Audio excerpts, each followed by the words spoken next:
Tens Before Temples, Chapter 16, Scarcity, Economics, Part 1. The Art of Surviving a Bad Deal. Understanding some of the history and motivation behind our current situation can help us establish realistic expectations for what it takes to have security and make an impact. In contrast, we will look at some of the principles derived from the Bible to determine what is good and bad about our system.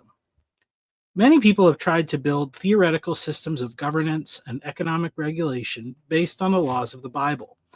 This concept, known as theonomy, or rule by divine law, is not the goal.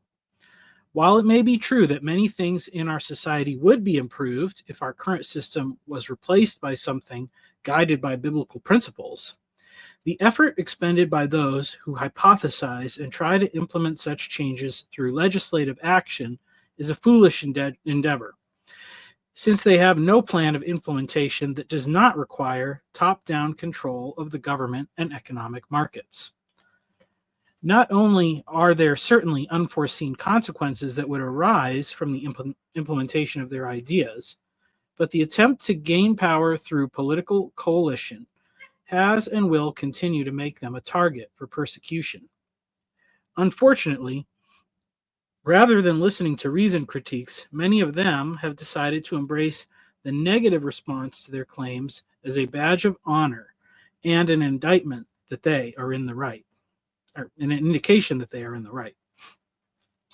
In waging an uphill battle over the use of terminology like Christian nationalism on social media, many of these genuinely decent people have alienated themselves not only from other Christians, but from many of the people who would likely benefit from the types of policies they wish to advance. If the majority of the people are not on their side, they will likely be perceived as something closer to terrorists than martyrs, and their demise will be celebrated accordingly. As I continued to study the implications of the biblical narrative as they pertain to economics, it became increasingly clear that the discrete impacts of money and economics cannot be disentangled from the knotty worlds of politics, religion, and the continual conflicts that arise between humans and their environment, and the uneasy interactions of neighbors, strangers, and enemies. By tugging on the threads presented by well-known teachings on money from Jesus and Paul, I began to understand the civilizational context into which those statements were woven.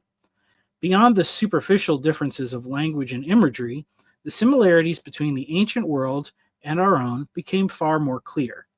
One certainty is that top-down implementation of policies cannot fix the problems that originate from misplaced desires of our hearts.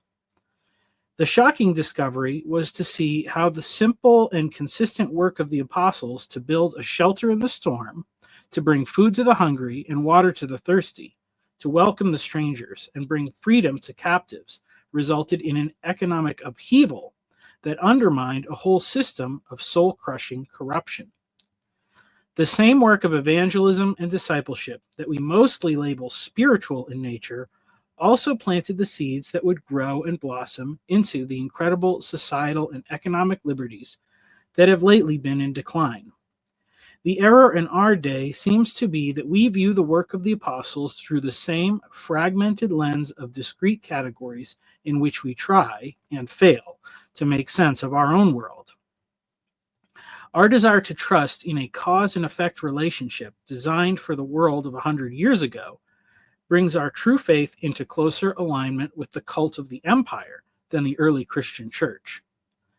The failure of that mechanistic worldview to bring us back into peace and prosperity has caused so many to seek out a new reign of Caesar, even if they would call him a Christian prince.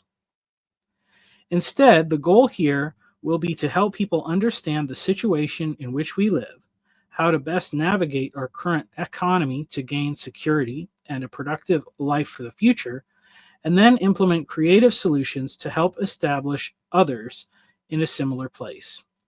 Once people have a sufficient role in their community, they can work to change and reform laws and regulations. The big distraction comes from believing the lie that things must change before life can improve for those within our current and coming generations. 21st century civilization is just another form of wilderness, requiring the same steps of cultivation as any other. Clear some space, set up a tent, rest and recover. Welcome the strangers, turn them into friends, and teach them to do the same. Repeat until Christ returns. Signs of the times. If there's one sure sign that civilization is about to be swallowed up by the wilderness, it's a mob of angry people fighting over the last loaf of bread. Though many people are perpetually convinced that the United States is on the verge of such a collapse, it hasn't happened yet. Even when supermarket shelves grew bare due to the pandemic panic, there were still plenty of vegan hot dogs and hamburgers available. The public never reached true desperation. Yet each year, we experience moments that should give us pause, as news reports emerge of shoppers swinging purses and pulling hair in an effort to claim the final elusive prize. It used to be the hottest toy of the holiday season, or an intentionally limited supply of Black Friday doorbuster specials. Shameful as these fights were, at least they came with an excuse of altruism, as shoppers could pretend they dragged a woman off the shelf because they loved their child so much, not for the feeling of superiority they received by making other moms jealous. More recently, the fights have been over the release of video game systems largely purchased for adult amusement, and of all things, a particular brand of insulated cup. Footnote: if anyone reading this after 2024 is unfamiliar, look up videos of people fighting over Stanley Cups on YouTube. It's not professional hockey's greatest prize. It's a cup you put drinks in. End footnote. While most reasonable people look on in horror and a growing number laugh at the misfortune of those involved, a tiny minority view these spectacles with absolute delight. A class of sophisticated, educated, and wealthy elites see people fighting over a cup in Target and congratulate each other because they are about to make a lot more money. Such situations are not novel to our time. They are a symptom of the same error repeated time and again in new ways through various economic systems. Similar results have arisen in free market capitalist economies, feudalist systems, socialist and communist societies, all the way back to the barter system. To illustrate the problem more clearly, we will examine the cause and effect of crises that arose in the ancient world when the economy looked very different, but behaved very similarly to our own. Setting the stage. While it's tempting to reduce our notion of economics solely to commerce, the flow of money changing hands simply acts as the lifeblood of 1,000 other industries that affect our lives more directly. We work for money and spend it on what we need to live, but it touches every step and process in the complex chain of social interactions. You can't separate money and commerce from politics, technology, media, education, transportation, entertainment, and culture, along with countless other subsidiary categories. The commerce layer of our current global economy is almost like a meta-economy that average citizens of the United States are largely blind to, because the US dollar is both the global currency and our local form of money. The markets and financial institutions that connect all areas of the globe do so by converting everything into dollars, and much of this now happens electronically. A world traveler can use the same card to spend their US dollars in a whole host of different countries, and the native merchants can each receive the payment in the coin of their own realm. On the smaller regional and national levels, such as the EU and China, native currencies are more necessary for everyday life, and the use of physical cash becomes more prevalent at the lower levels of economic development. This masks us from seeing much of the interplay between the various powers that affect the modern economy.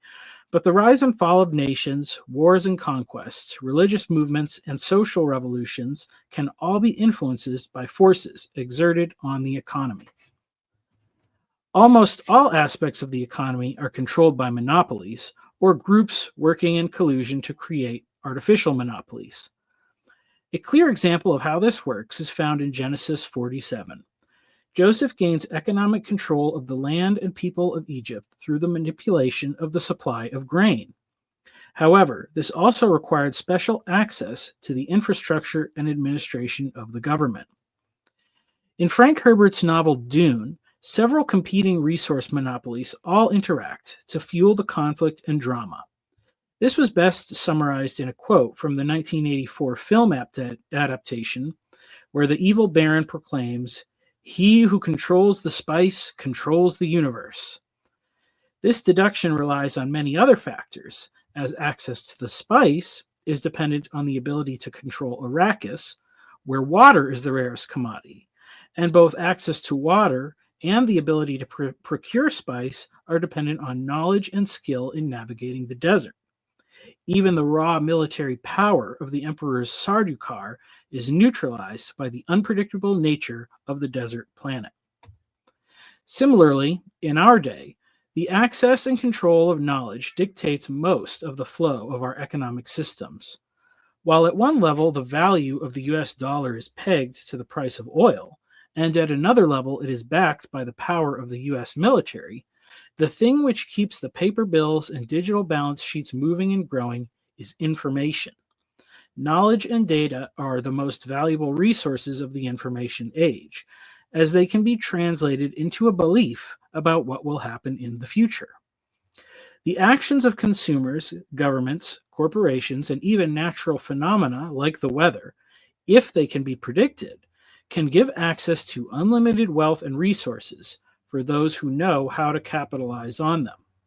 Here is where Joseph's action in Egypt elucidate the true driving force behind all economic systems: faith. Faith-based economics. It may seem strange to assert that the economy is driven by faith, as we tend to associate faith with religion. But a close examination will reveal that not only are all economic systems driven by faith, they are by nature religious endeavors. In Joseph's story, the central element that makes things work is the Pharaoh's dream, a vivid and memorable dream that disturbs him, one that is clearly of greater significance than typical dreams. Joseph is brought forth to give an interpretation from God, one that makes sense of the details and correlates with the events described in the dream. But Pharaoh must still exercise faith or trust in deciding a course of action. He first trusts the interpretation and then seeks to find someone to administer the plan. Perhaps realizing that Joseph honestly attributed the interpretation to God and not his own wisdom, he chooses Joseph with the details of solving the crisis. Joseph trusts God, but he does not trust the general population with the knowledge given to him. 7 years of plentiful harvest, followed by 7 years of famine.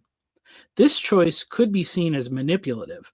However, if everyone was entrusted with the knowledge that 7 fat years would be followed by 7 lean years, they would each be responsible for their own fates, but the chances are many people would still have ended up in dire straits.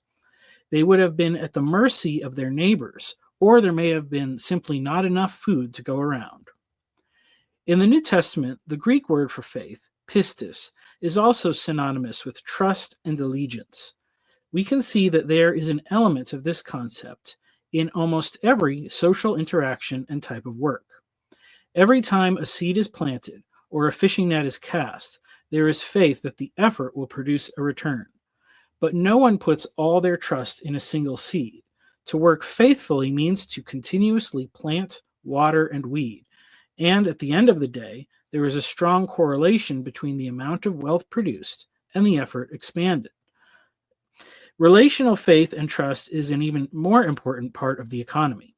It begins with the family. Every child is born trusting their mother for survival. The vulnerable nursing mother trusts her husband to protect and provide.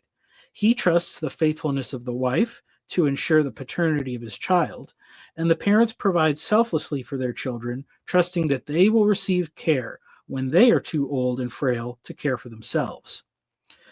When these kindnesses are given in trust, it perpetuates culture to the next generation. But if any of those faith-based relationships is broken, the betrayed party knows they were wronged, and the mature response to faithlessness is not to repeat it, but to rebel against it. If someone is cast out by the faithless acts of their parents, spouses, tribe, or nation, they will pledge their loyalty to the one who is willing to reach out to them in faith. I was hungry, and you gave me food. I was thirsty, and you gave me drink. I was a stranger, and you welcomed me. George Gilder is the economist and polymath who flipped the notion that greed is good on its head, suggesting that it is faith, hope, and love that propel economics to true success. While this principle is true of all economic systems, Gilder advocates for capitalism as being the most truly altruistic. Entrepreneurs are bound to the masts of their fortunes. They are allowed to keep their wealth only as long as they invested in others. In a real sense, they can keep only what they give away. It has been given to others in the form of investments. It is embodied in a vast web of enterprises that retains its worth only through constant work and sacrifice. Capitalism is a system that begins not with taking, but with giving to others. The same is true for the wealth of water in the desert. While it is hidden and hoarded, its value is determined by its scarcity. If the water is allowed to flow, it brings new life, transforming the barren waste into a fruitful oasis. But water alone is not enough. It's an act of faith to pour out water on the desert, hoping for new life. But that faith is not what brings forth life. Water poured out on the hot desert sand will vanish and be forgotten, but it does produce something. That bare act of faith will bring forth knowledge that water alone is not enough to transform the desert. This propels a new act of faith, one that leads to research and study, and ultimately knowledge of how and where the water needs to go to transform the wilderness. Trial and error, experimentation, innovation, and the scientific vision are also driven by faith. The optimistic vision is still present in many layers of our economy, and wealthy investors will congratulate themselves for their profits and gains. Yet the shiny veneer of ever-increasing wealth has not bolstered the faith of most individuals.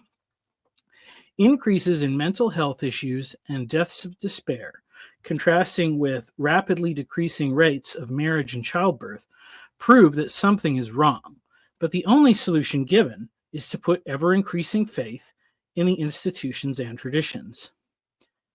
As the common understanding of the word faith has changed from trust and loyalty to belief without evidence or magical thinking, an irrational belief that superstitious thoughts and behaviors produce good results.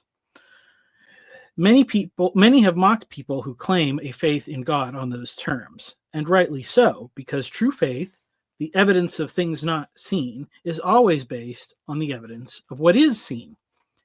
Yet it is the blind faith in the material gods of our economy that is driving the next generation towards a cliff. They have been told to pour out their time, their effort, their creativity, the strength and fertility of their bodies, and all the potential of their youth on the altar of material success. In return, they hope to receive a fantasy lifestyle promised to them by the marketers of the same industries that depend on the continuous sacrifice of new life for their own survival.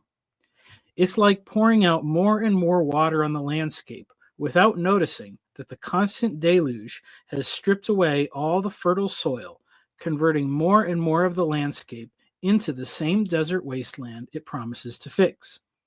The problem here is not a lack of trust, but misplaced trust. The term for placing your hope and trust in something or someone unworthy of such faith is idolatry, and it is an ancient source of virtually all human crises. Idolatry in the Temple Age. The clearest prohibition against idols came from the Ten Commandments.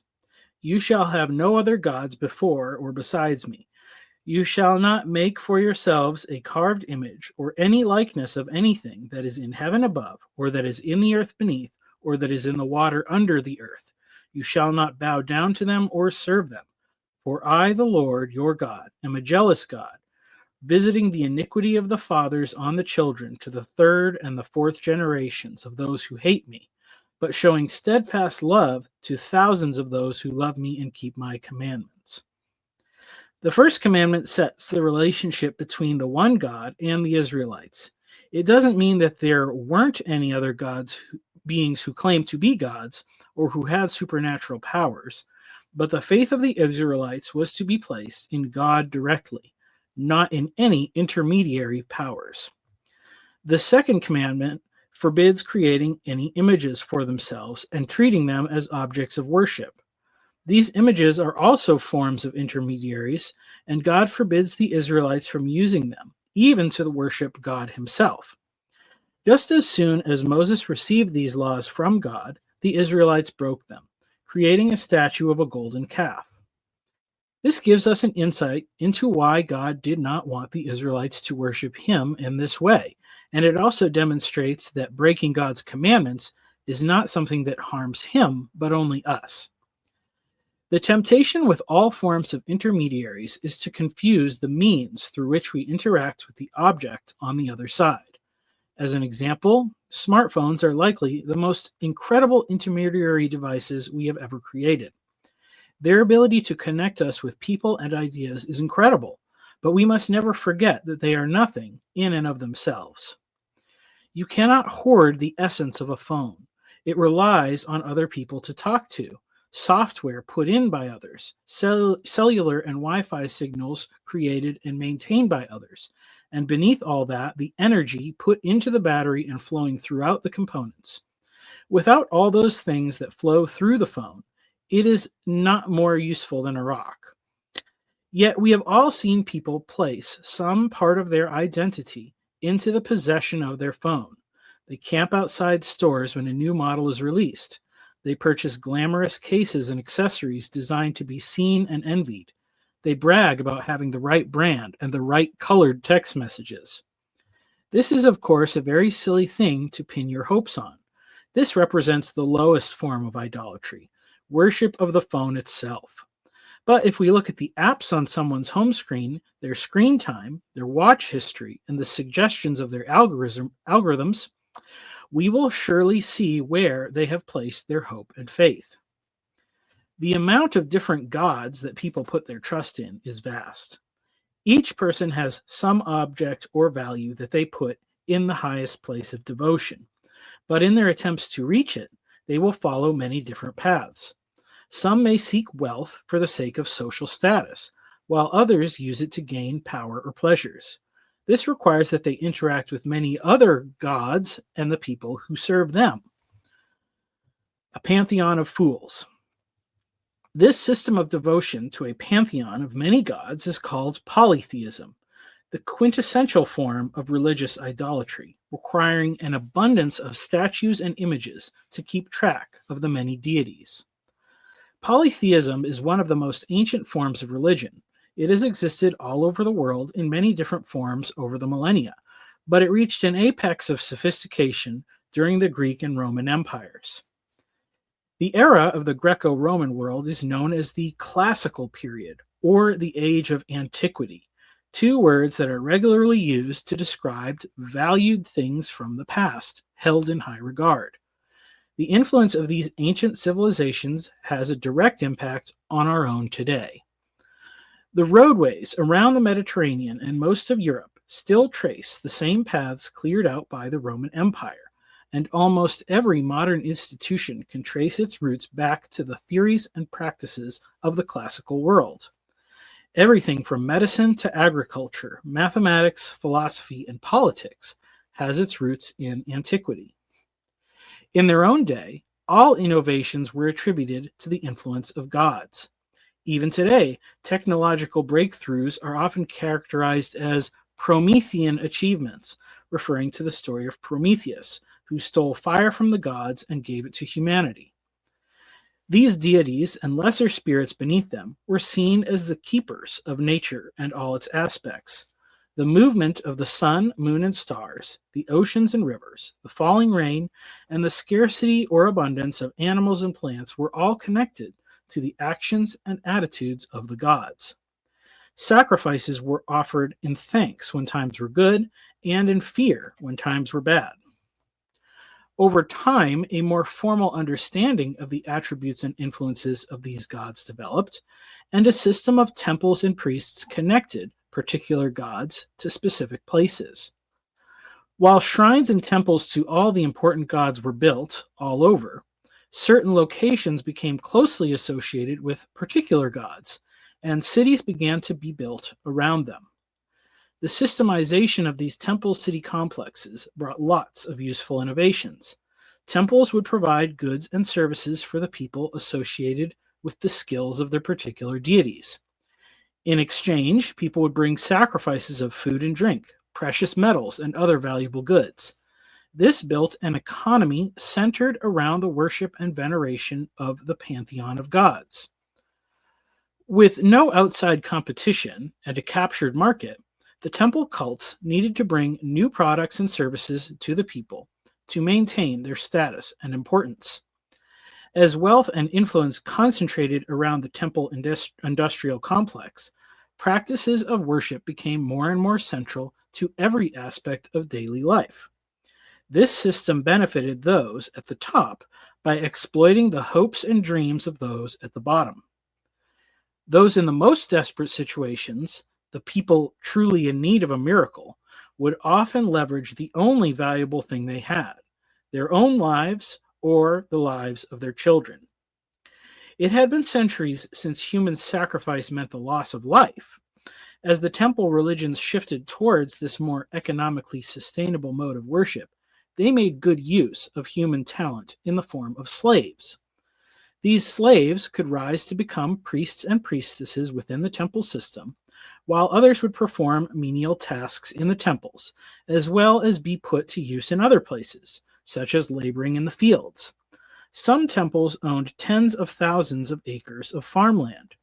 Other temples in the ancient world found a profitable use for slaves as prostitutes. The temple of Aphrodite in Corinth was famous for such practices, where both the payments made to the temple and the act itself were seen as forms of worship. Prostitution was widespread and affordable in the ancient world. Even when not linked to temple worship, it was a practice endorsed by the gods. The primary moral philosophy of the ancient world is what we call hedonism, which came from the Greek word hedone, which means pleasure. Like everything else in the ancient world, Hedone was personified as a goddess, though no temples were built in her honor, as any act of reverence or service would go against her primary ethos. A true hedonist would not even think about the goddess. Their thoughts and actions would be consumed only by pleasure itself. Unlike other types of religion, the paganism of the ancient world had very little interest in the shaping of the moral character of their worshippers. The gods they worshipped did as they pleased, and the worshippers imitated them. These spiritual beliefs shaped every aspect of the culture, including the laws and politics. The actions of the gods were only limited by the extent of their own strength and power. Likewise, as men were the stronger sex, they did as they pleased with women, just like the gods they worshipped. The statesman Demosthenes sums up the thinking of their day. We keep prostitutes for pleasure. We keep mistresses for the day-to-day needs of the body. We keep wives for their begetting of children and for the faithful guardianship of our homes. So long as a man supported his wife and family, there was no shame whatsoever in extramarital affairs. This was a double standard, however, For if a man's wife was found to have committed adultery, she could be sentenced to death. For a man in the ancient world, only acts such as theft and murder were condemned, because they caused another citizen to suffer undue loss. Children had even fewer rights, and any undesired infants could be killed or left outside to die from exposure and starvation. Even the legitimate children of wives were routinely abandoned if they had any undesirable traits, most commonly for being female. Some of these would be rescued to be raised in the temples and brothels as future laborers and prostitutes, but most suffered a far worse fate. While it's difficult for us to see beyond ancient myths of gods and goddesses, with their temples and statues littering the ancient world, the total spiritualization of every act of life and every property of nature ultimately led to a lifestyle devoid of true joy, wonder, and hope. As in our day, the primary virtues of hedonism in the ancient world were personal peace and affluency. Footnote: Francis Schaeffer labeled these as the only two values of society in the 20th century. Personal peace is seen as the right to not be bothered and not to care about anyone else. This value is only respected as a right of the true citizen. The rights of anyone considered second class or a non-person, women, children, slaves, foreigners, even when articulated by law, were always secondary to the whims of those in power. Affluency is the desire for the accumulation of wealth and all the status and comforts it provides. End footnote. A few forward-thinking men rejected this worldview, developing an antithetical point of view known as cynicism, and a later corrective movement called Stoicism. But people only turned to these ideas after they had personally achieved what hedonism had to offer and found it dissatisfying. The goal of most men was to achieve a level of success and wealth that afforded them the opportunities to rule a household of slaves and indulge in hedone with no restraint. Despite the appearance of incredible diversity, with a plethora of gods to worship and seemingly endless pleasures to pursue, the culture of the ancient world became incredibly redundant. The dependence on slave labor resulted in citizens that were slaves to their own addictions. The total monopoly of the temple system was sitting on a cracked foundation, and an earthquake was about to arrive.